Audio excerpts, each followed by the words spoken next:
രാധേ രാധേ.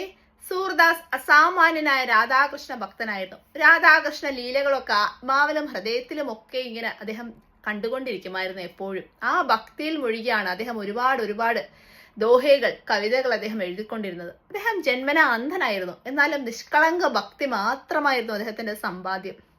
അപ്പോൾ അദ്ദേഹത്തിന്റെ ഭക്തിയിൽ അത്രയും പ്രസാദിച്ചിട്ട് ഭഗവാൻ ശ്രീകൃഷ്ണൻ സൂർദാസിന് ദർശനം കൊടുക്കും. അപ്പോൾ ഇദ്ദേഹം അന്ധനല്ലേ, എങ്ങനെ കൃഷ്ണനെ കാണാനാ?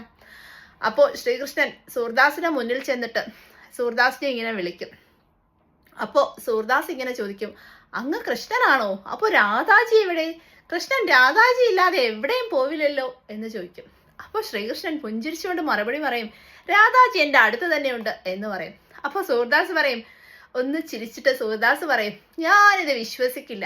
രാധാജി അങ്ങയുടെ മുന്നിൽ, അങ്ങയുടെ അടുത്ത് ഇപ്പൊ ഉണ്ടായിരുന്നെങ്കിൽ തീർച്ചയായും രാധാജി എൻ്റെ അന്ധത മാറ്റിയേനെ. എനിക്ക് രാധാജിയുടെയും കൃഷ്ണന്റെയും അങ്ങയുടെയും ദർശനം ഇപ്പൊ തന്നെ കിട്ടിക്കഴിഞ്ഞേനെ. അപ്പോൾ അതുകൊണ്ട് ഒരിക്കലും രാധാജി അങ്ങയുടെ കൂടെ ഇപ്പൊ ഇല്ല എന്ന് പറയും.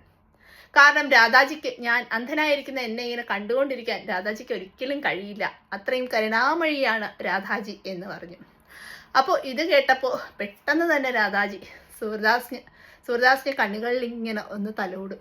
അപ്പോൾ സൂർദാസിന് കണ്ണ് തിരിച്ചു കിട്ടും. അപ്പോൾ രാധാകൃഷ്ണന്മാരുടെ ദർശനം ലഭിക്കും സൂർദാസിന്. അപ്പോൾ അവർ ചോദിക്കും, എന്താണ് സൂർദാസിന് ഈ ജന്മം ഇനി വേണ്ടത് എന്ന് ചോദിക്കും.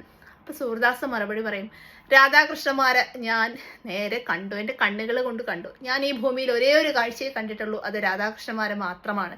ഈ കണ്ണുകൾ അങ്ങ് തിരിച്ചെടുത്തേക്കോ, ഈ കണ്ണുകൾ കൊണ്ട് എനിക്ക് ഈ ഭൂമിയിൽ ഒരു കാഴ്ചയും കാണണ്ട എന്ന് പറയും. അത് കേട്ടിട്ട് വളരെയധികം ആനന്ദത്തോടുകൂടി ആ വരം കൊടുക്കുന്നു. എന്നിട്ട് രാധാകൃഷ്ണന്മാർ അപ്രത്യക്ഷരായിരുന്നു. അത്രമാത്രം ഭക്ത ശിരോമണിയാണ് സൂർദാസ്. രാധേ രാധേ.